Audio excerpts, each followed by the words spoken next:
আচ্ছা, এখন আমরা এই টুলটার কাজ করব। এখানে আছে স্কেল টুল, তারপর হচ্ছে শেয়ার টুল, তারপর হচ্ছে রিশেপ টুল। তো এগুলো মূলত দরকার হয় আমাদের একটা শেপকে আকার পরিবর্তন করা, একটা ডিজাইন পরিবর্তন করা। যেমন আমি এটাতে ক্লিক করলাম, রেক্ট্যাঙ্গেলটা ক্লিক করে এখান থেকে আমি এটা থেকে রিশেপ করব, একটু ডিজাইনটা বড় করতেছি, এদিকে টান দিচ্ছি, পাশের দিকে একটু ছোটো হচ্ছে, নিচের দিকে টান দিচ্ছি, উপর থেকে নিচে ছোটো হচ্ছে।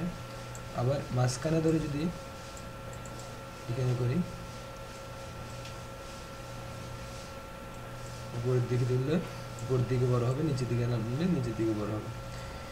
এরপর এটাও প্রায় একই রকম, এটা কর্নার থেকে এদিক থেকে এদিকে বাঁকা হয়ে যাচ্ছে। আমরা যদি এদিক থেকে করি এরকম বাঁকা হবে। এক কথায় বিভিন্ন ধরনের শেপগুলোকে কী করা, কনভার্ট করা, এই ধরনের কাজগুলোর জন্য আমরা এটা ইউজ করতে পারি।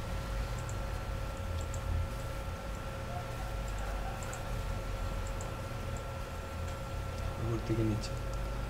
এরপরে এটা হচ্ছে একটা রেক্ট্যাঙ্গেল, আমরা একটা রেক্ট্যাঙ্গেল দিছি।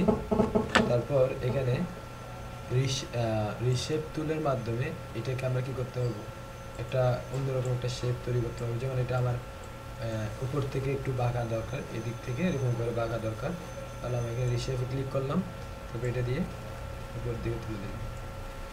আবার এখানে আরেকটু এদিকে বাঁকা দরকার,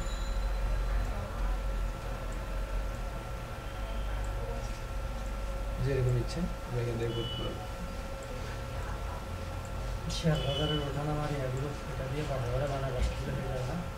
এগুলো তো এখান থেকে করবো না, এটাতে আমরা ইয়া দিয়ে করবো, এখানে শার্ট আছে, শার্ট দিয়ে করবো।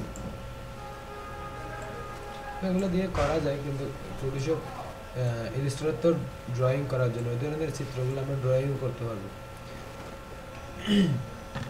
ঠিক আছে, এই দিনটা আমরা করলাম।